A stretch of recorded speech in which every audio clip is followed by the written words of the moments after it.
Jax, do you have audio? I can see Phil, but I don't have any audio. Okay, now you got it? Yes. Can you guys hear me? Yes. Okay, good. Now we're in business. Good morning. Happy Easter. Same to you. Thank you, Terry. No one else said happy Easter, but that's okay. It's how we roll here at First Presbyterian.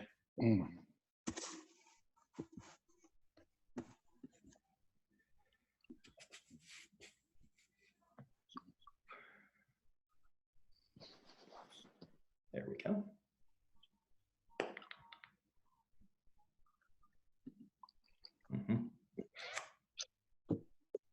Okay.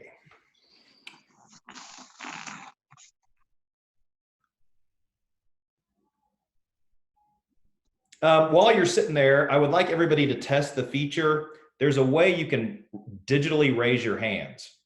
And so I'd like you to test that on your interface. It should be, if you click on your picture, there should be 3 dots, and there should be a way there to raise your hand. So go ahead and check that out. Yep, Ken Peavyhouse just did it. Thank you, Ken. That's how I will see you, so we can chat. And so then when you raise your hand, it shows up on my control panel, and then I can lower it. There, Ken's hand went away. So see if you guys can find that. Ken, any tips for them of how to find that for those who are struggling? No, you did it. I did it just the way you told me. Found the Okay. 3 dots and said raise hand. Okay. Terry, have you found it? No, I do the 3 dots and I get mute, stop video, rename, and hide self. Interesting. Maybe they don't Well, want me to ask questions. I don't want you to ask questions, but I doubt Zoom's biased against you. Jackie, have you found it? Oh wait, Jackie, your audio's off. You've muted yourself.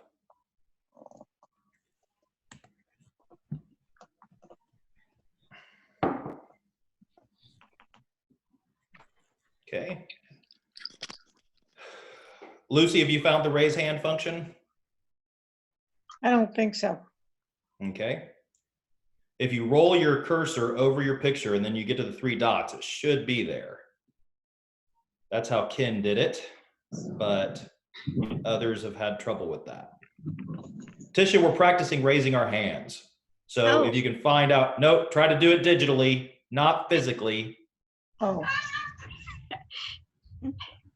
That's too high tech for me. All right, Ken's well, just special. I know. Well, he's going to be the only one who gets to talk. There, Tisha did it. Way to go, Tisha. Now I'll lower your hand. Thank you. Lucy did it. Way to go, Lucy. Way to go, Lucy. And Ram, you have not successfully raised your hand. no, we're in. No, raise your hand digitally, bro. It's the phone's way over there. All right. We may give you special dispensation. Where is it? It's under more. More and Down. raise hand.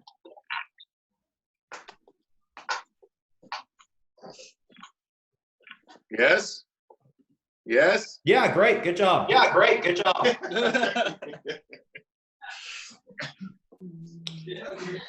Okay. Well, Mike, I'm going to mute you all now so that I don't hear myself speaking, because that's super distracting. So you're now muted. And that's better. So just raise your hand if you want to say anything. I hope this week we can be, first of all, there's fewer of us. And then second of all, I hope that we can be a little more interactive than we were last week. I know I get tired of listening to myself talk. So my suspicion is that you would feel the same. Ken, I see a thumbs up there. Agreed. So first of all, he is risen. Thank you.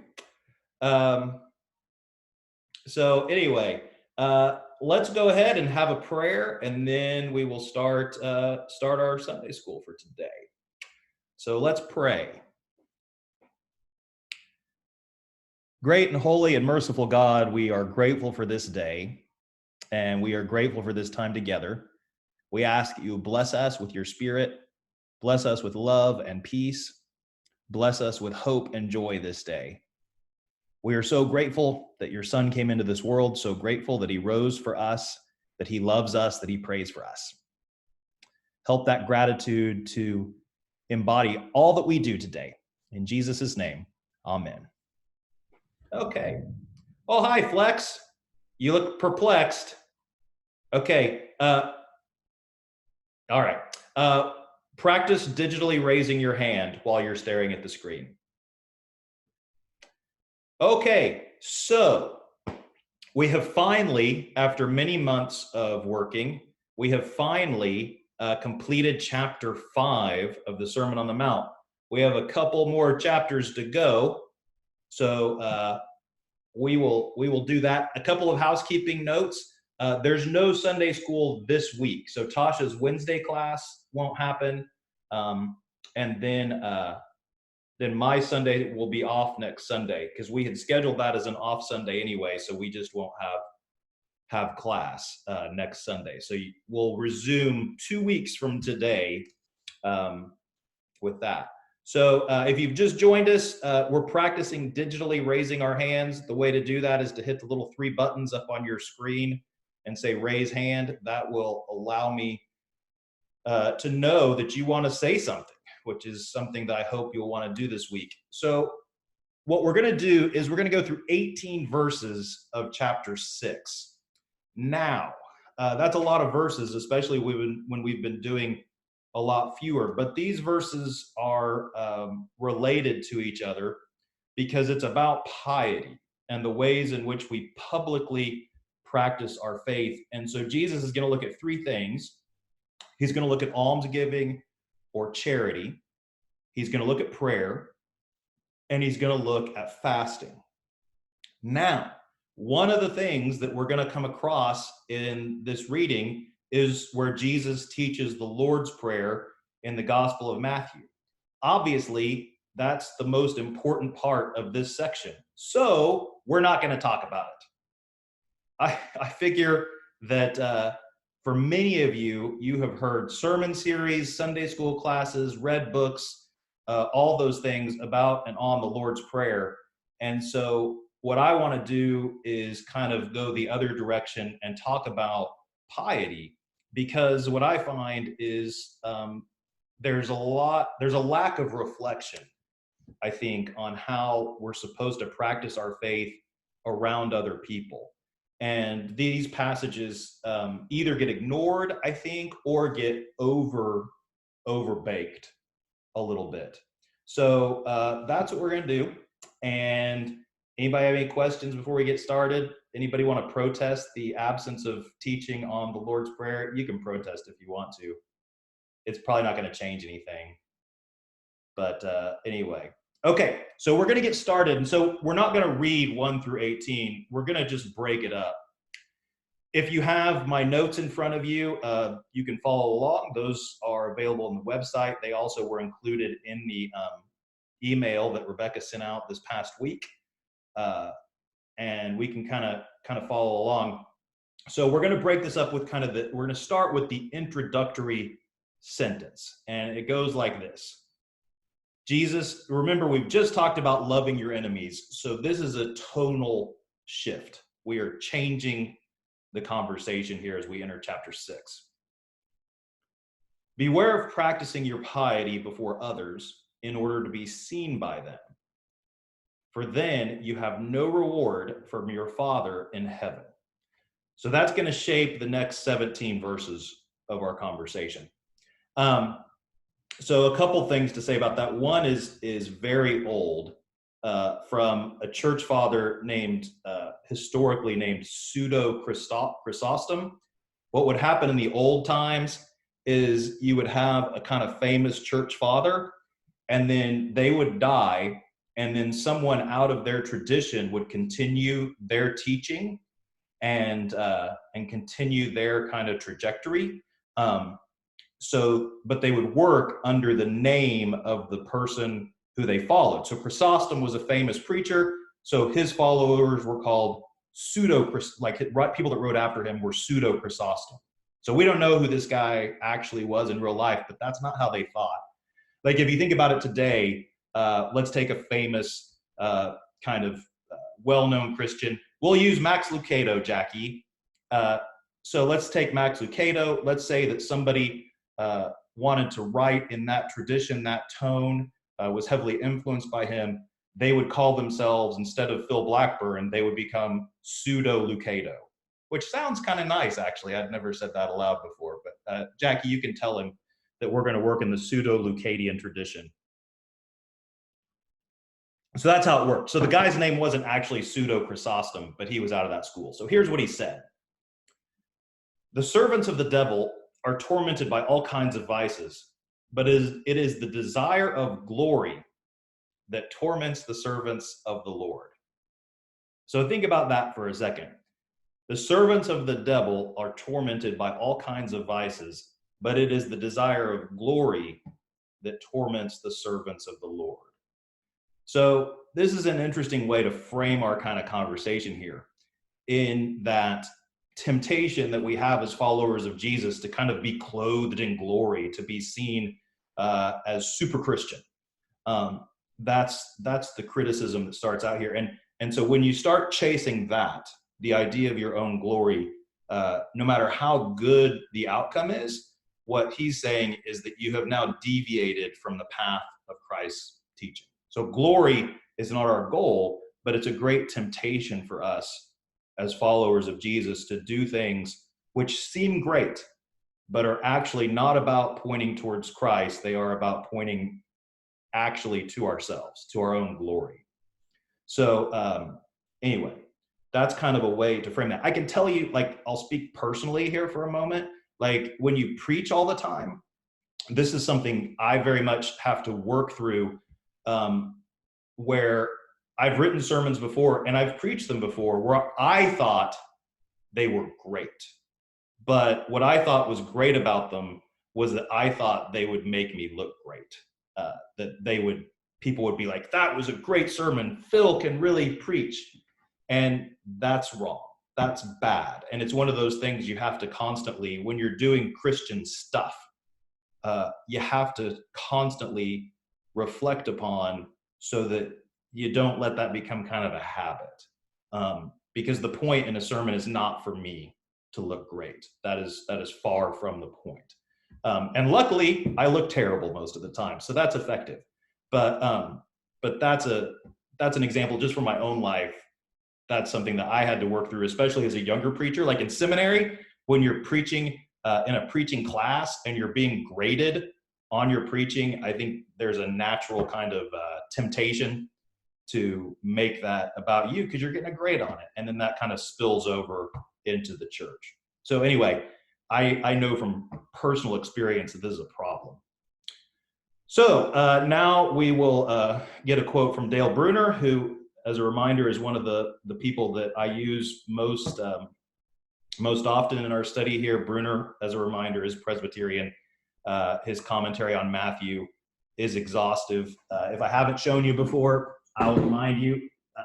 This is Bruner's commentary on the first 12 chapters of Matthew. So this is about half of his Matthew commentary. So he's very thorough, writes very extensively, takes in a lot of the tradition of interpretation, which is very helpful. So he wrote this. A very literal translation of our verse would be this: watch out that you do not do your righteousness in front of other people in order to be theater to them. Theatrical righteousness is a righteousness concerned to do dramatically noticeable good. Jesus is repelled. This is the reason he calls people who do their righteousness this way hypocritai, which is literally translated as performers. Of course, that gives rise to the English word hypocrite. but the literal translation was performer. It was a theatrical word. The literal translation of the word rendered hypocrites in English translations, which I, Bruner, usually translate as show-offs, which is a good way to start. So if you go back and you look at this verse, you can see, beware of practicing your piety before others in order to be a show-off, in order to theatrically practice your piety. So I hope that frames our conversation and gives us some idea. I think you can apply this as we go forward, as you're looking to your life. You can apply it in two ways. The first and most important way is to your own personal piety. To what degree is what you do for the purpose of practicing the faith authentically? And to what degree is what you do for the purpose of looking like you are a good Christian, right? Those are two different things. Then the second thing is, it gives us some indication of how we should interpret the Christian deeds of others. Obviously, you can't know what's happening in a person's heart, but I think if you are attentive, you can maybe see some elements of theatricality in certain acts of piety. So that's something to pay attention for. So before we move on, any comments or anything you want to say? Okay, we're going to keep going. So now we get down to the nitty gritty of it. We'll start with alms. So this is charity. So whenever you give alms, do not sound a trumpet before you, as the hypocrites do in the synagogues and in the streets, so that you may be praised by others. Truly, I tell you, they have received their reward. But when you give alms, do not let your left hand know what your right hand is doing, so that your alms may be done in secret. And your Father, who sees in secret, will reward you. Most often, I think when I've discussed or taught this passage before, the big question has been, what's that left hand, right hand thing mean? Like, what's that mean? So we'll spend, most of the quotes are about that. So we'll get to that here in a minute. But first, a quote from Bonhoeffer. The genuine deed of love is always a deed hidden to myself.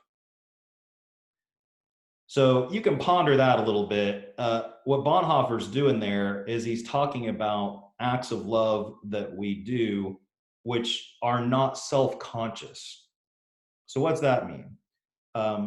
Things that we do that where we don't say to ourselves, I am now going to practice love towards this person. Like a good analogy would be if you think about a spouse or a child, right? Like when I do things for my kids that are loving, a lot of that is unself-conscious. Like I don't sit there and think, oh, I should do this so that I seem loving, right? So if you apply that to the life of faith, what you're driving towards is this idea that your practices, the things you do, the ways you practice love, Bonhoeffer is saying, should not be self-conscious. It shouldn't be, now I will practice Christian love and give this person money, right? Like it should come from almost a reflexive sense of faith. Okay, so now a couple quotes from Bruner. Jesus' realism is striking. This is his translation. Amen, I tell you, they are getting their reward. He does not say, Amen, I tell you, they don't get any reward at all. Jesus knows that great donors are greatly praised and that impressive people impress. They do get rewarded. Matthew uses the commercial term for business transactions, which Bruner translates as paid in full. The reward of the demonstrative, then, is to be paid in full. This means, ominously, that there is no reward left over from the Father. They have all the reward they are ever going to get now, which is people's admiration. But at the judgment, look out. So Bruner's saying here that it's not like if you do something showy, you don't get a reward for it. You do. You get a payoff in how you're treated here. But his argument is, and the way he interprets what Jesus is saying, is that payoff, that's the end. You're not building up credit. Ken Peavy House, I'm going to unmute you. Congratulations. Well, Question. thank you very much. Mhm. When I was listening to all this reading about the alms and, don't be showy and stuff like Mhm. that. And I realize alms is about charity, but if you look at giving to the church as a charitable donation, and we have dedication Sunday, isn't there quite a bit of ceremony about that? Isn't Mhm. that a public display of doing right? Mm-hmm. How does this fit in with that? Yeah, it's a good question. And I don't know. I mean, that's a good question to think about. I think one of the things that you're looking for, like on a Sunday, like Dedication Sunday, is we aren't checking the amounts as people bring their envelopes forward, right? So you're not saying, oh my gosh, look at this check from Ken Peavy House. He's pledged $20 million for next year. And then somebody else brings up their check and you're like, okay. So there's a communal aspect, I think, to Dedication Sunday where everyone has the opportunity to participate and the level at which they participate is not judged.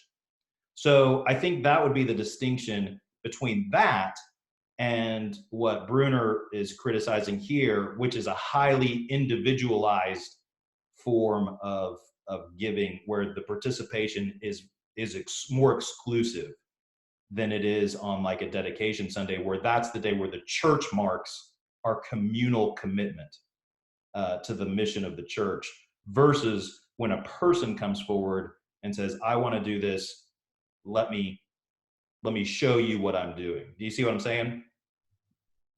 I heard your words. I don't agree with them. Good. Say more. Well, it's still a public display of give, whether the amount is known or not. You're Mhm. standing up, you could be standing up before the church and say, I gave my money, why are you still sitting there? Yeah, you could. Yes, I don't dispute that at all. I think you could. And I think you could also say, you could have a very authentic critique, Ken, I think, of Dedication Sunday.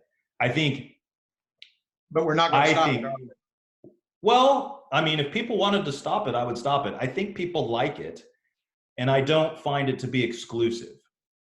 Like there's not it's not like, when you give to the symphony, right? And I'm not criticizing the symphony, but when you give to the symphony, you've got tiered level of givings and you've got gold and silver and bronze and like friend, right? Like if I would be more on board with your critique if we did that kind of tiered level. But when it's anonymous in the sense of nobody knows how much anybody else is giving and everybody has the opportunity to participate as they feel called, I don't view that to be in the same category as this. But I do understand your critique, because there are some people who choose not to give that way. Some people who may feel like that's showy. Some people who may find it just unpleasant or distasteful. So I think there's a conversation to be had there. But I do see Okay, it you as can unmute me distinctive. now. You can mute me now. Okay, I'm muting you. All right, Ram's Room has a question. Nope. Yeah.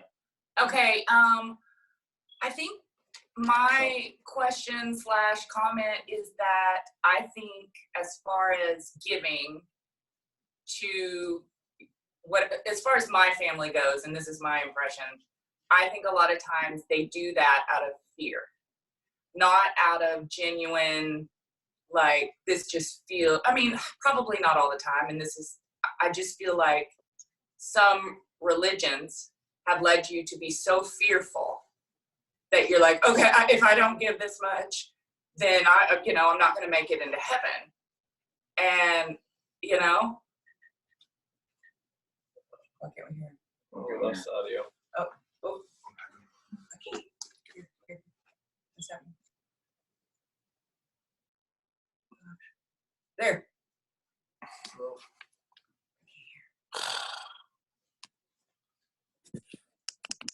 Here, it's right here, maybe. See that? Yeah, but I don't know where the setting is for that.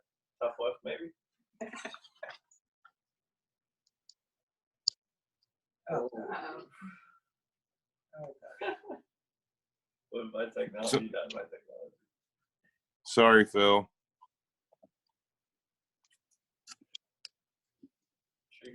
Can we hear you? Can you hear us now?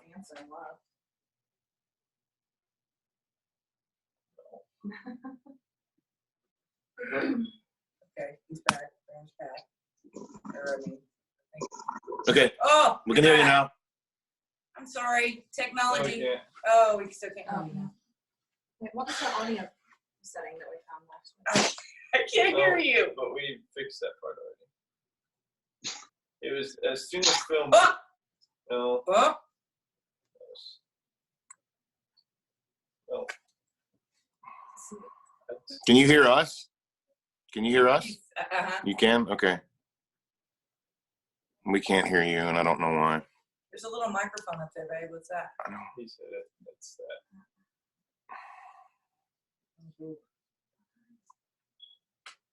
Move on. I'm gonna have to reboot. Oh, Well, we get like a. I keep hearing him every We once get in like a a while. click coming. Yeah, move on. If you Oh, can hear you us, just we're unmuted sorry. us. Yeah, go ahead. Sorry.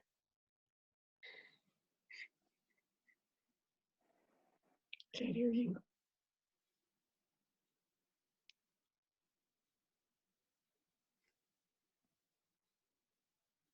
Can't hear you, Phil.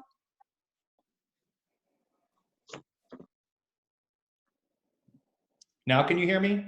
Yeah. Now I can. Ah, that's weird. Okay. Okay, Tisha, and then we'll go back to Ram. Tisha, question. I'm good. Okay, never mind. All right, all right, Ram, can you hear me? Yes.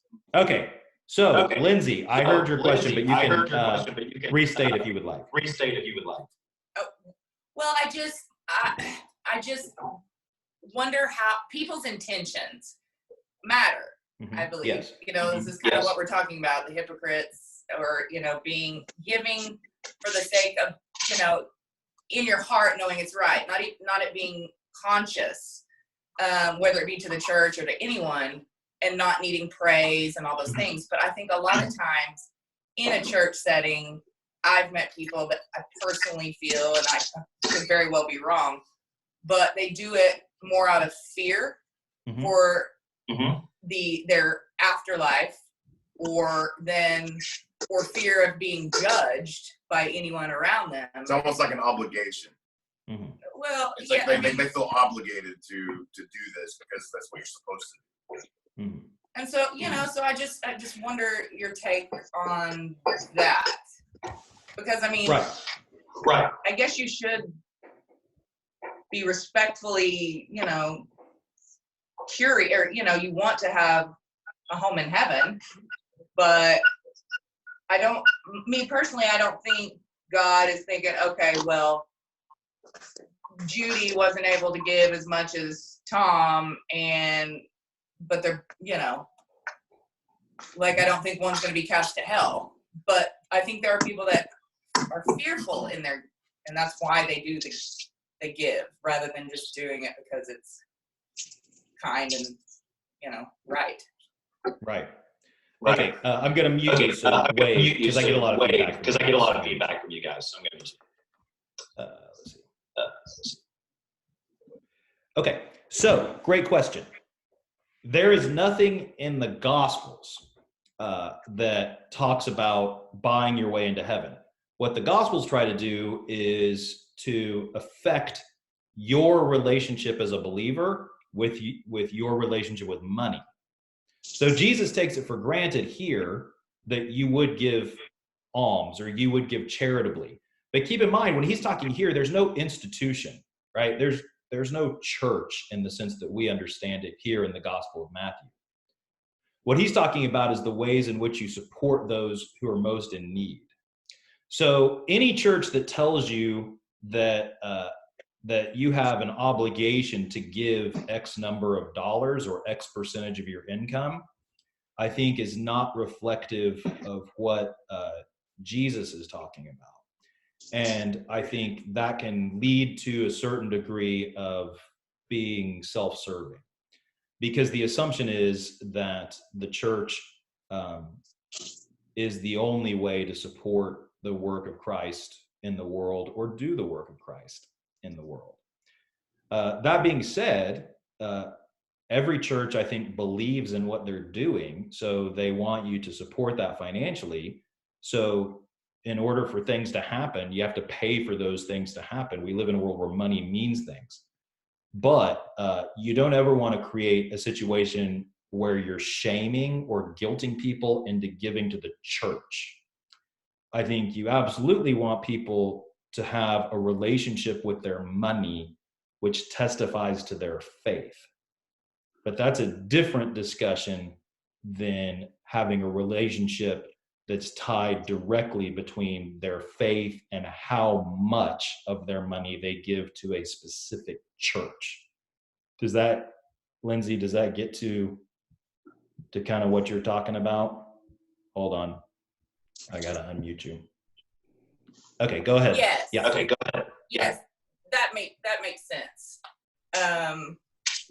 That the message should never be, this is how much you've got to do, and it's just more about, and as far as Matthew goes, you know, just being of service to others and doing that because it's within you, not because you want everyone to see you doing it.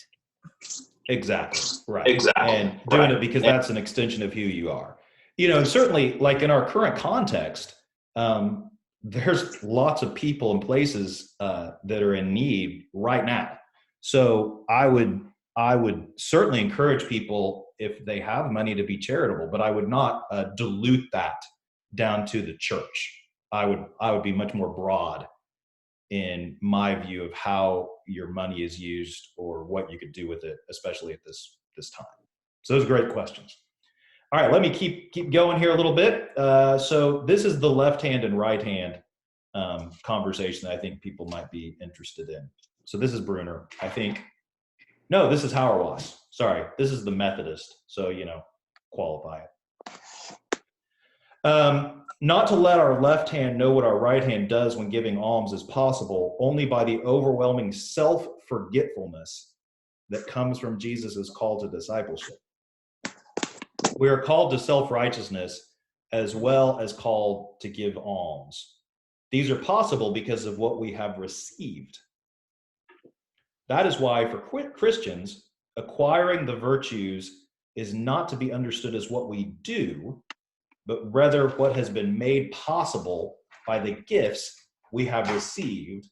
We can only do what we have been given. So Hauerwas' argument here is the way we do righteousness is by understanding the righteousness that has been brought into our lives.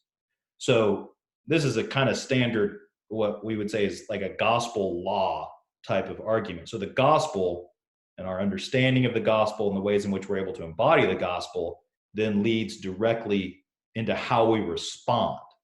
So again, circling back to Lindsay's question, this is about, you don't do what is right in order that the righteousness of Christ might be given to you.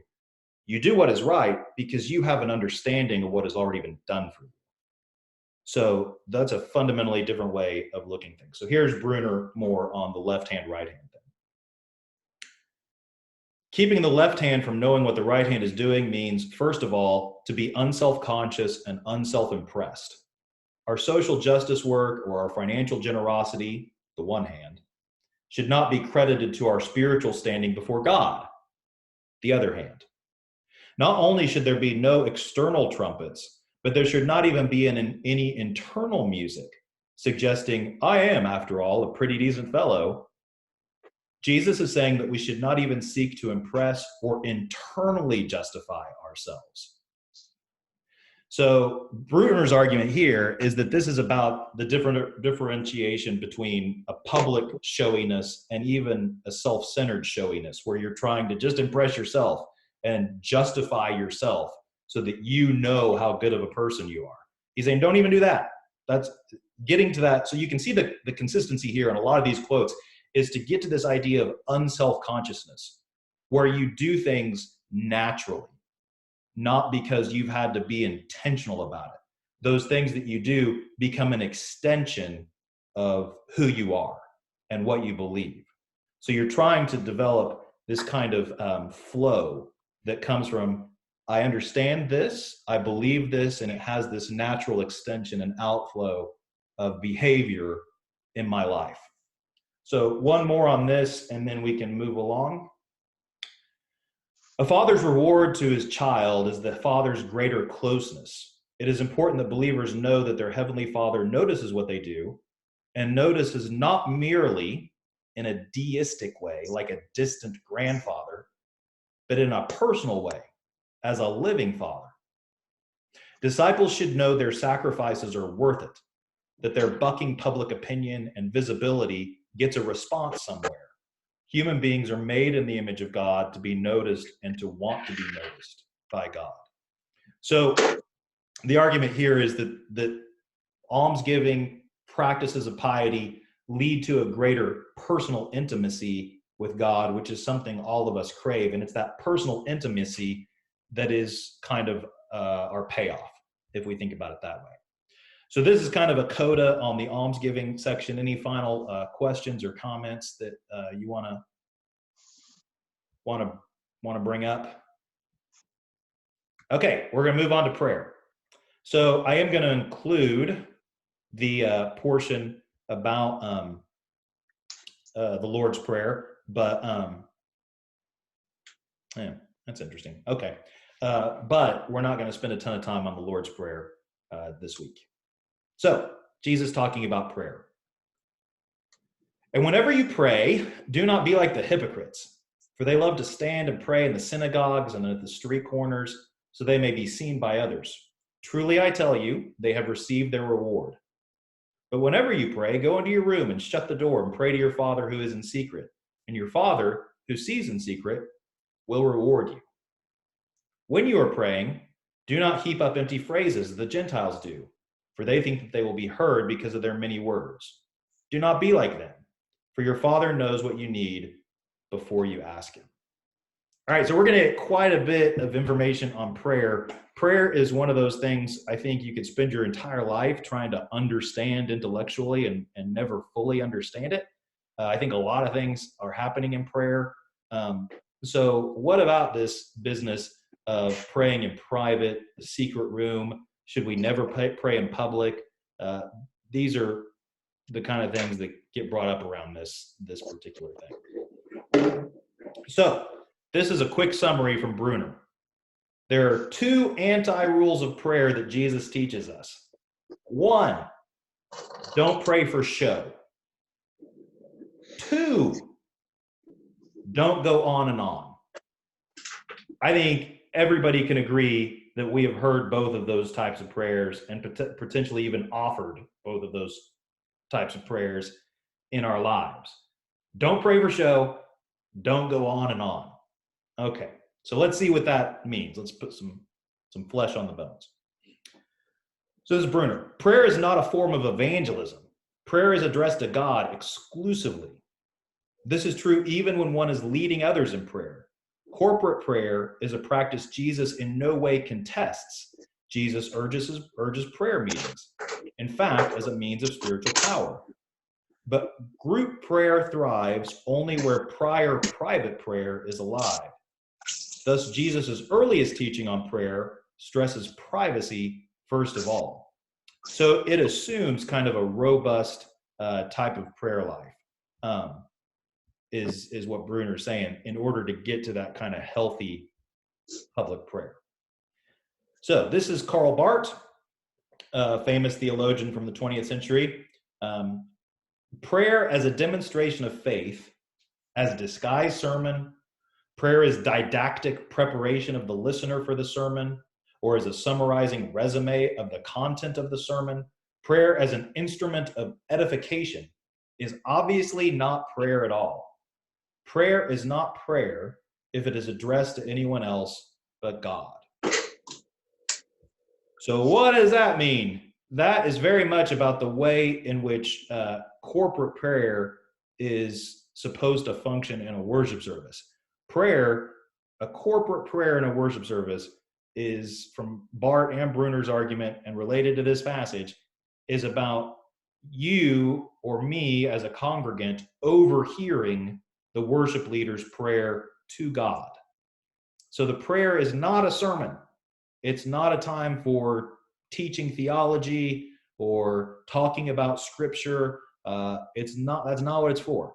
Prayer is a time of talking to God. So everybody else is overhearing that conversation, but they're not the audience. So when you sit in service, in worship service, and you hear a prayer, if you think about it that way, which is weird, but you're not the audience for that portion of the worship service. God is the audience for that portion of the worship service. Really for all of the worship service, but specifically that part. Prayer is supposed to be going up, not really out, is the argument here. Questions about that? Yeah, okay. Keep going. In a single sentence, Jesus revises the whole Old Testament cult. It is no longer the Holy of Holies that is the special meeting place between God and the believer. It is the room with a lock. For as an early church father saw, what matters is not the place, but the manner and the aim. So again, remember, when Jesus was alive, the temple in Jerusalem was the only place where you could offer appropriate sacrifices to God and commune in the most intimate way with God. Jesus is changing that. And so his use here of praying in a locked room, literally like a storeroom, is remarkable, because what it implies is the intimacy with God can be attained not through the way that most Jews at the time thought it could, which was going to the temple, but could be attained through private, individual, interactive prayer. So that's fairly remarkable, and we miss that a lot from our view in history, where we take that for granted, that we can go to our room or right before bed or whenever, be in our car and offer a prayer, and we assume that's a perfectly natural, acceptable thing. It was not always so. The next misconception of prayer that Jesus attacks is believing there must be much of it before it works. The pagan rule of prayer is much. Jesus' anti-rule, on the contrary, is not much. We recall Seneca's quote, "Fatigue the gods, and marshals, let each one wear himself out with his petitions." The paradox of prayer is that only when it is relieved of the necessity of much will people experience the freedom for much. When disciples know they don't have to pray much, they will, surprisingly, desire to pray more.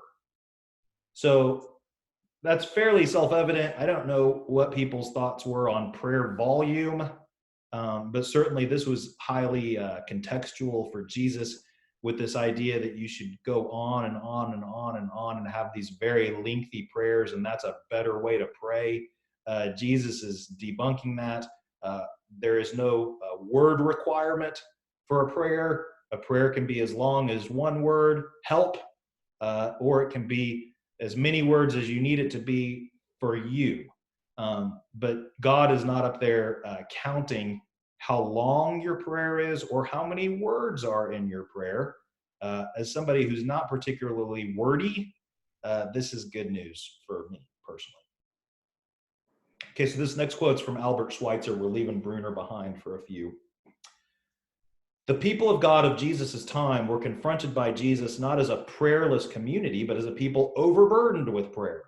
Jesus brought measure. Jesus releases his people from having to make a special effort to guarantee access to God. He turns prayer once more into children's conversation with their Father, which is a pretty useful way to think about it. It's an intimate act. I think what you should be getting from all of these quotes is you're trying to strip away this kind of this for that thinking around prayer, just as you are around giving. So it's not about how much you give, then you will get that. It's about being in an authentic, meaningful, deep, sophisticated relationship with God through your actions and behavior. So there's a little Martin Luther quote, fairly well-known one. Prayer should be brief, frequent, and intense. That's what Luther said, which is a pretty good way to think about it. Brief, frequent, intense.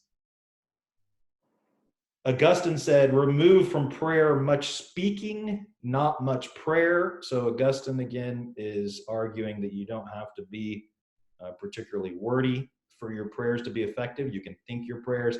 One time I read a book about praying in images. That's an interesting thing to do, to pray in pictures. It does kind of, it's a little different. So instead of thinking, oh, I'm going to pray for Jackie, I'm going to pray for Ken, I'm going to pray for Lucy, I would picture those people without ever using the language in my head around your names. So it does kind of change and rewire a little bit of your prayer. And then finally, the coda from Bruner. If God already knows our needs and what we are going to pray, then why pray at all? Well, that God is surely the first principle of all right thinking about God.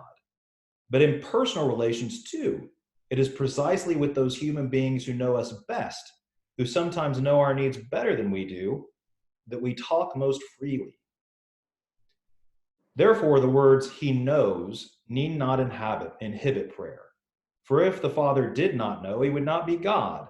And the fact that God already knows the situation encourages us all the more freely to come and talk about it. Prayer, this is the key sentence here, I think. Prayer is not an intelligence briefing for God. It is intelligent conversation with God. So you don't go into prayer thinking that you're going to reveal something. Like you're not going to shock God by saying, well, God, today I did this. And God's going to be like, that's not how it works. God already knows that. God already knows what you need. It's the intimacy of the relationship that is perpetuated with good prayer and nourished. And it's the ways in which prayer changes us and affects us that is as important as how it affects God. So handing things over to God frees us. It liberates us from feeling that we have to carry these things all on our own. So that's the final part of the prayer section. Any questions on prayer? Everybody's good? Okay. We are going to close out with fasting. Great. So Jesus says this. Oops, I went too far. And whenever you fast, do not look dismal like the hypocrites, for they disfigure their faces so as to show others that they are fasting. Truly, I tell you, they have received their reward. But when you fast, put oil on your head and wash your face, so that your fasting may be seen not by others, but by your Father. Your Father who is in secret. And your Father who sees in secret will reward you. Okay, so fasting is probably the least common of our modern spiritual practices. But think about it even if you want to more broadly outside the category of food. Think about it as fasting from anything that you view as a necessity, as an act of spiritual discipline. So, we have now just completed Lent. I know a lot of people in Lent fast from certain things. So you can think about it that way. That might help. So these are two Bruner quotes, and then we'll conclude with Chrysostom, the real one, not pseudo-Chrysostom. The twice repeated "when you fast" indicates to most commentators that Matthew's Jesus wants fasting, but it should be stressed that except for this paragraph, Jesus did not make fasting a topic of his teaching. So it seems pretty evident that he's speaking here not prescriptively, but he's describing what he's seeing around himself. So if you're going to fast, don't be showy about it. Are you getting that theme at this point?